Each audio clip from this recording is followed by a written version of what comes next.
Welcome back to our principle and practice of marketing series. आज हम unit 1 का पहला टॉपिक स्टार्ट करने वाले हैं और ये पूरे मार्केटिंग सब्जेक्ट का फाउंडेशन है। स्टूडेंट, जब भी आप मार्केटिंग शब्द सुनते हैं तो अक्सर हमारे माइंड में क्या चीज आती है? हमारे माइंड में आता है सेलिंग। बहुत सारे लोग सोचते हैं कि मार्केटिंग और सेलिंग सेम होता है, लेकिन रियलिटी में मार्केटिंग सिर्फ सेलिंग नहीं है। जबकि मार्केटिंग जो है एक बहुत ही ज्यादा ब्रॉड कॉन्सेप्ट है जो कि कस्टमर की नीड को आइडेंटिफाई करने से लेके कस्टमर की सेटिस्फैक्शन तक कंप्लीट प्रोसेस कवर अप करता है। तो आज के लेक्चर में हम लोग डिस्कस करेंगे meaning and nature of marketing. तो चलिए शुरू करते हैं। तो स्टूडेंट, सबसे पहले समझते हैं मार्केटिंग का मीनिंग क्या है। तो सिंपल वर्ड्स में या फिर मैं सिंपल लैंग्वेज में अगर समझे तो मार्केटिंग एक प्रोसेस है। It's a process of identifying, anticipating and satisfying customer needs and wants profitably. यानी कस्टमर को क्या चाहिए, उसकी नीड्स को समझना, उसके अकॉर्डिंग प्रोडक्ट प्रोवाइड करना और कस्टमर को सेटिस्फाई करना ही मार्केटिंग है। मार्केटिंग का फोकस सिर्फ प्रोडक्ट बेचना नहीं होता है, बल्कि मार्केटिंग का फोकस होता है कस्टमर को क्या प्रोवाइड करना, वैल्यू प्रोवाइड करना। सपोज कर लो आपको प्यास लगी है और मार्केट में बहुत सारे कोल्ड ड्रिंक ब्रांड्स अवेलेबल है, लेकिन आप कोको कोला ही क्यों चूज कर रहे हैं या पेप्सी ही क्यों चूज कर रहे हैं? इसका रीजन सिर्फ प्रोडक्ट नहीं है, बल्कि brand image, availability, advertisement, taste and preference और कस्टमर का जो एक्सपीरियंस रहा है वो बहुत ही ज्यादा इंपॉर्टेंट रोल प्ले करता है। और यही क्या है? मार्केटिंग है। जो मॉडर्न व्यू की अगर हम बात करें तो पुराने समय में पहले क्या होता था, मार्केटिंग सिर्फ और सिर्फ किसको समझा जाता था? Buying and selling of goods and services को ही मार्केटिंग समझा जाता था। लेकिन मॉडर्न मार्केटिंग में फोकस कस्टमर सेटिस्फेक्शन पर हो गया। आज कंपनी ये नहीं सोचती कि हम क्या बना सकते हैं, आज कंपनी ये सोचती है कि कस्टमर क्या चाहता है और फिर उसके अकॉर्डिंग ही प्रोडक्ट को डेवलप करती है। इसीलिए मार्केटिंग जो है अभी मॉडर्न वे में कस्टमर सेंट्रिक हो गई है। मतलब कस्टमर ओरिएंटेड अप्रोच भी कहा जाता है इसको। अब हम आते हैं मार्केटिंग के नेचर को समझेंगे। तो एग्जाम में कई बार बहुत ज्यादा क्वेश्चन पूछा जाता है, explain the nature of marketing. तो अब हम इन्हें डिटेल में समझेंगे। सबसे पहले समझ लेते हैं how it is a customer centric. तो मार्केटिंग का सबसे इंपॉर्टेंट कैरेक्टरिस्टिक ही यही है कि it's a customer centric process. तो मार्केटिंग जो है ओवरऑल यहाँ पर कस्टमर जो है उसी को किंग माना जाता है। मार्केटिंग की हर एक एक्टिविटी कस्टमर को ध्यान में रखकर ही की जाती है। कंपनी तभी सक्सेसफुल हो सकती है जब वो कस्टमर की नीड्स और वांट्स को समझे। तो आज के जो कस्टमर्स है, आपने देखा होगा वो लोग हेल्दी फूड प्रेफर करने लगे हैं और इसी वजह से कंपनीज ने क्या कर दिया, sugar free, organic products, low fat products launch कर रही है, क्योंकि कस्टमर की डिमांड जो है चेंज हो रही है। कस्टमर की नीड्स चेंज हो रही है, डिमांड चेंज हो रही है। तो मार्केटिंग जो है कस्टमर से स्टार्ट होते ही और कस्टमर के सेटिस्फेक्शन पर जाके एंड होती है। इसलिए कस्टमर को ही मार्केट का क्या माना जाता है, किंग माना जाता है। ठीक है। नेक्स्ट, मार्केटिंग एक डायनेमिक कॉन्सेप्ट है, मतलब कि कंटिन्यूसली चेंज होने वाला कॉन्सेप्ट है। It's unstable. कस्टमर के प्रेफरेंसेस, टेक्नोलॉजी और मार्केट की कंडीशन टाइम के साथ साथ बदलती रहती है। इसलिए मार्केटिंग स्ट्रैटेजीज को भी कंटिन्यूसली क्या करना पड़ता है, चेंज करना पड़ता है और एनवायरनमेंट के हिसाब से क्विकली अडेप्ट करना पड़ता है। जैसे कुछ साल पहले अगर बिजनेस न्यूज़पेपर एडवर्टीजमेंट पर डिपेंड करता था, कि जो भी अच्छी एडवर्टीजमेंट रहती थी ज्यादातर न्यूज़पेपर में दी जाती थी। लेकिन आज के टाइम पे ये चीज पूरा चेंज हो गया है, सिनेरियो ही चेंज हो गया है। अभी हम किस पर डिपेंड रहते हैं? नॉर्मली आपने देखोगा इंस्टाग्राम पे इन्फ्लुएंसर्स होते हैं तो उनसे मार्केटिंग करवाई जाती है, जिसको आप इंस्टाग्राम मार्केटिंग भी बोल सकते हो। यूट्यूब पर मार्केटिंग होती है, इन्फ्लुएंसर मार्केटिंग की जाती है, डिजिटल मार्केटिंग की जाती है।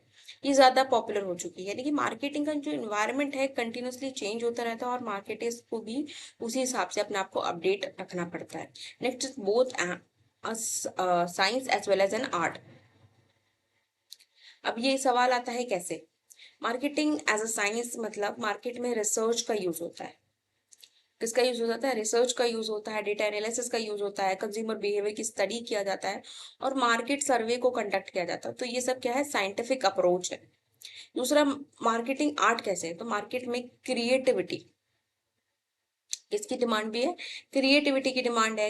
एडवर्टीजमेंट डिजाइन करना, ब्रांड की इमेज क्रिएट करना, कस्टमर को अट्रैक्ट करना, कम्युनिकेशन स्ट्रैटेजी को इस तरह से बनाना कि कस्टमर आपसे जब कम्युनिकेट करता है तो उसको ऐसा ना लगे कि वो अपनी बात को नहीं रख पा रहा है या फिर उसकी जो नीड्स है उसको नहीं बता पा रहा है। तो ये सब आर्टिस्टिक स्किल्स हैं, इसलिए मार्केटिंग को आर्ट और साइंस दोनों का कॉम्बिनेशन माना जाता है। Next is a continuous process. अब कंटिन्यूअस प्रोसेस इसलिए बोला जाता है क्योंकि ये एक बार करके काम खत्म नहीं हो जाता है। यहाँ पे कंपनी को कंटिन्यूअसली मार्केट को मॉनिटर करना पड़ता है, कस्टमर की नीड्स को समझना पड़ता है, प्रोडक्ट्स इंप्रूव करने पड़ते हैं और कस्टमर फीडबैक लेना पड़ता है। इसलिए इसको बोला जाता है it's a continuous process. For example, अगर मोबाइल फोन की कंपनीज हर साल नए मॉडल्स लॉन्च करती हैं, क्यों?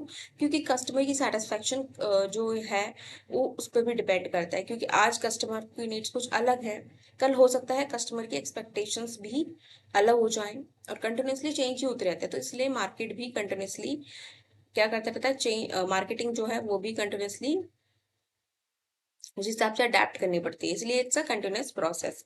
Next it's pervasive. परवेसिव मतलब होता है कि हर जगह प्रेजेंट होना।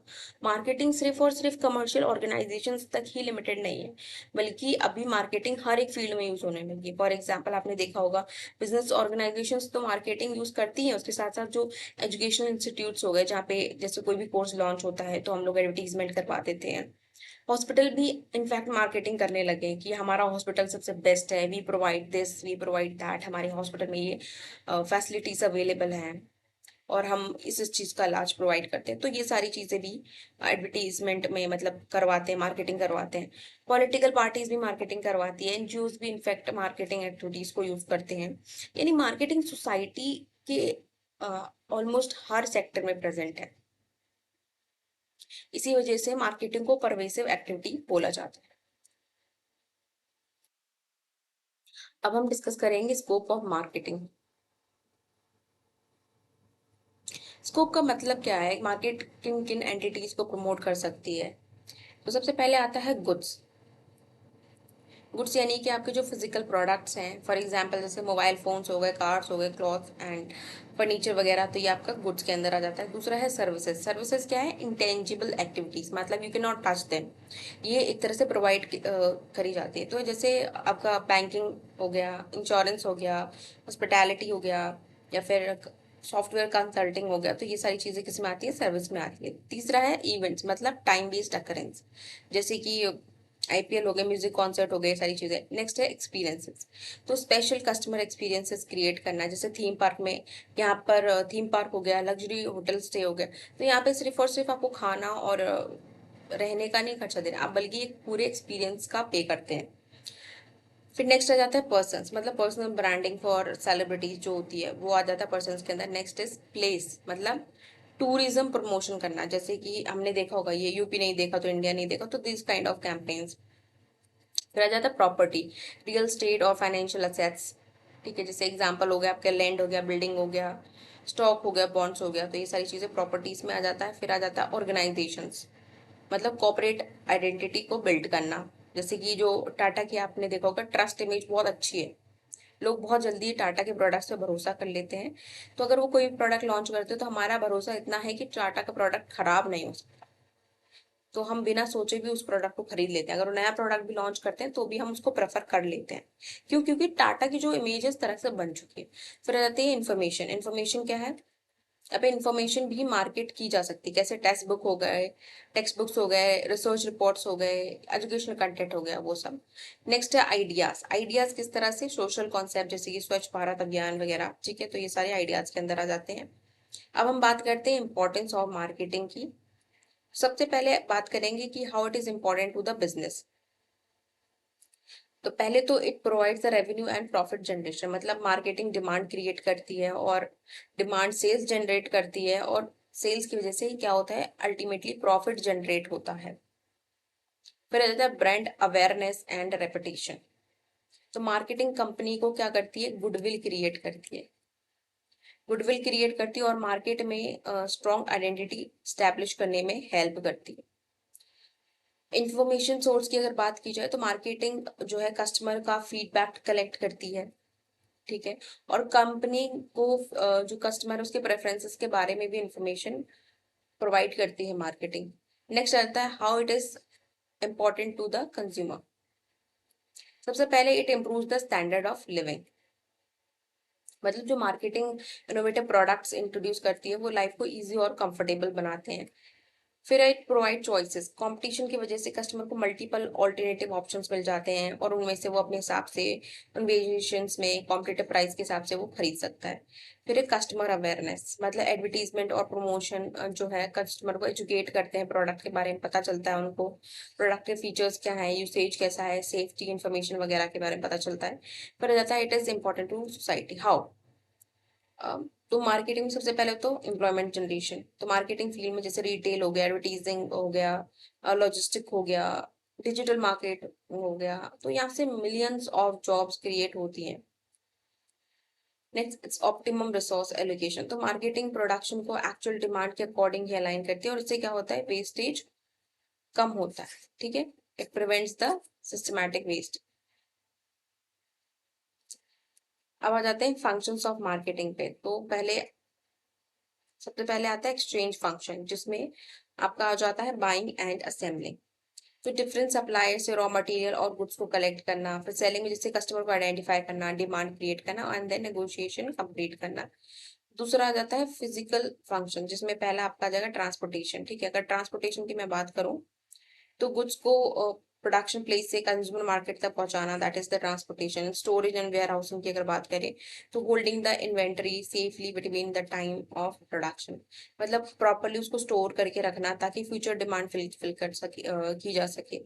फिर आ जाता है आपका फैसिलिटेटिंग फंक्शंस, जिसमें सबसे पहले आएगा स्टैंडर्डाइजेशन एंड ग्रेडिंग, जिसमें क्वालिटी स्टैंडर्ड्स को मेंटेन करना, जैसे आईएसआई मार्क होना चाहिए, सब चीजें को ध्यान में रखना। फिर है आपका फाइनेंसिंग, मतलब मार्केटिंग एक्टिविटीज के लिए फंड्स को अरेंज करना। फिर रिस्क टेकिंग, यहाँ पे मतलब प्राइस चेंज हो रहे हैं, स्पॉइलेज हो रहे हैं, डिमांड फ्लक्चुएशन हो रहा है, तो इन सब का रिस्क बेयर करना। मार्केट इंफॉर्मेशन, मार्केट इंटेलिजेंस का जो है वो कलेक्ट करना और एनालाइज करना।